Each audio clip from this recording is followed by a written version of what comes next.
Good morning dear students. आज हम class 9th है, उसमें जो सिलेबस है वाव अतफ और याए मारूफ यानी छोटी है और याए मजूल यानी छोटी है, इनके बारे में पढ़ेंगे।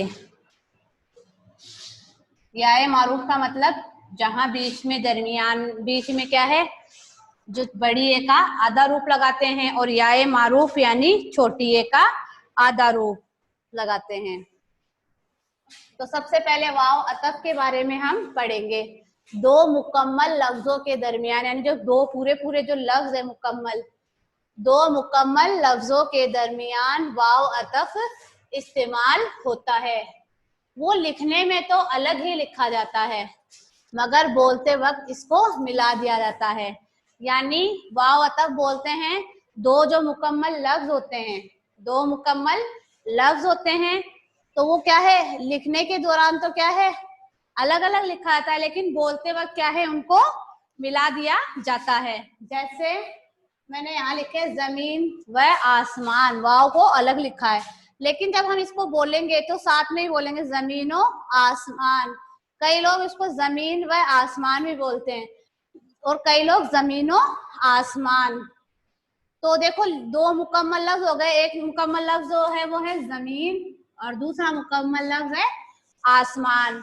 ये दो मुकम्मल लफ्ज हो गए और इसमें वाव को क्या है अलग लिखा गया है, लेकिन जब हम इन दोनों लफ्जों को मुकम्मल लफ्जों को पढ़ेंगे तो वाव को क्या है बोलते वक्त हम मिला देंगे। जमीनो आसमान, तरो ताजा, यानी ये तर अलग है और ताजा अलग है, लेकिन दोनों मुकम्मल लफ्ज है। तर अपने आप में एक अलग वर्ड है और ताजा अपने आप में एक अलग लफ्ज है, लेकिन दोनों हम अलग लिखेंगे और इनको बीच में जोड़ने के लिए क्या है हम वाव यानी वाव अतफ का यूज करेंगे। अलग लिखा हुआ है लेकिन पढ़ते वक्त हम इसको मिला देंगे। तरो ताजा, जबानो बयान, जबान अलग लफ्ज है और बयान अलग लफ्ज है, लेकिन वाव अतफ है, इसकी वजह से क्या है हम अलग लिख सकते हैं, लेकिन पढ़ते वक्त इसको हम एक साथ पढ़ेंगे। जबानो बयान, खासो आम, नेको बद, यानी बद अपने आप में अलग मतलब दे रहा है और नेक अलग दे रहा है, लेकिन वाव अतफ लगते ही क्या है हम अलग लिखते हुए भी इसको साथ में मिला लेंगे। नेको बद, जानो माल, अमीरो गरीब, इनामो कराम। यानी जो वाव अतफ है उसकी जो डेफिनेशन, उसकी जो तारीफ है वो यही आएगी कि दो मुकम्मल जो लफ्ज है, दो मुकम्मल लफ्जों के दरमियान यानी बीच में, दरमियान का मतलब बीच में वाव अतफ का इस्तेमाल होता है। और ये क्या है लिखते वक्त तो क्या है इनको अलग अलग लिखा जाता है, लेकिन जैसे ही हम इसको साथ में पढ़ते हैं तो ये क्या है अपने आप में मिला लिया जाता है, इनको वाव अतफ कहते हैं। फिर है याए मारूफ यानी छोटी है जहां पर बीच में आ रही है, और याए मजहूल यानी बड़ी है या मारूफ दरमियान में आखिर में इस्तेमाल होती है, यानी दरमियान यानी बीच में और आखिर में भी इस्तेमाल होती है। यानी मैंने जो आपको बताया था छोटी है का जो आधा रूप है यानी वो बीच में, दरमियान का मतलब बीच में यूज होता है किसी भी लफ्ज में ई की मात्रा आने पर, और अगर ये ई की मात्रा लास्ट में आ रही है तो छोटी ए का क्या है पूरा जो रूप है वो आ जाएगा। इसी तरह से याए मजहूल यानी जो बड़ी ए है, एक की जो आवाज आ रही है, एक की आवाज आने पर क्या है हमें अगर दरमियान में आ रही तो छोटा ये का जो आधा रूप है वो लगा देंगे, बड़ी ए का जो आधा रूप है वो लगा देंगे, एक की आवाज अगर दरमियान में आ रही तो, और अगर आखिर में आ रही है तो पूरा रूप लगा देंगे। वही इसकी डेफिनेशन है।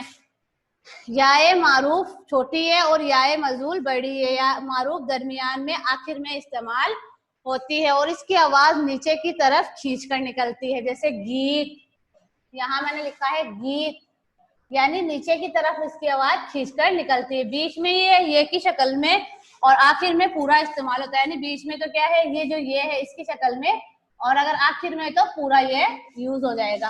तो मैंने आज आपको जो याए मारूफ छोटी ए से बनने वाले कुछ लफ्ज की मिसाल दी है यहाँ याए मारूफ की, यानी छोटी ए से जो बीच में दरमियान में शक्ल लगती है उसके बारे में, जैसे गीत, जीत, वकील, यानी ई की जो ये आवाज निकल रही है या छोटी ए का जो दरमियान में वो पूरी शक्ल नहीं बल्कि आधी शक्ल इख्तियार कर रहा है लफ्ज। दीन, जमीन, मीठा, फकीर, नीचा, अब इसी से हम अगर लफ्ज याए मारूफ, ये तो क्या याए मारूफ है, और याए मजहूल, याए मजहूल से जो लफ्ज बना सकते हैं वो है तेर, तेर, बेल, खेल, खेल, यानी एक ही आवाज यहाँ पर आ जाएगी। रूप क्या है दोनों का, ये सेम है, शक्ल क्या है दोनों की, आधी शक्ल है वो सेम है, लेकिन इनकी आवाज में क्या है बदलाव है। यानी बड़ी ए यानी याए मजहूल जो है वो क्या है एक ही आवाज निकालता है, और याए मारूफ क्या है एक ही आवाज निकालता है यहाँ। और अगर हम इनको बीच में लिखेंगे यानी दरमियान में लिखेंगे तो ये छोटा जो रूप है यानी छोटी शक्ल है वो बीच में दरमियान में आ जाएगी, और अगर लास्ट में अगर यही याए मारूफ और याए मजहूल आ रहा है तो शक्ल जो है वो पूरी पूरी आ जाएगी। आज मैंने आपको याए वाव अतफ और याए मारूफ और याए मजहूल के बारे में बताया है।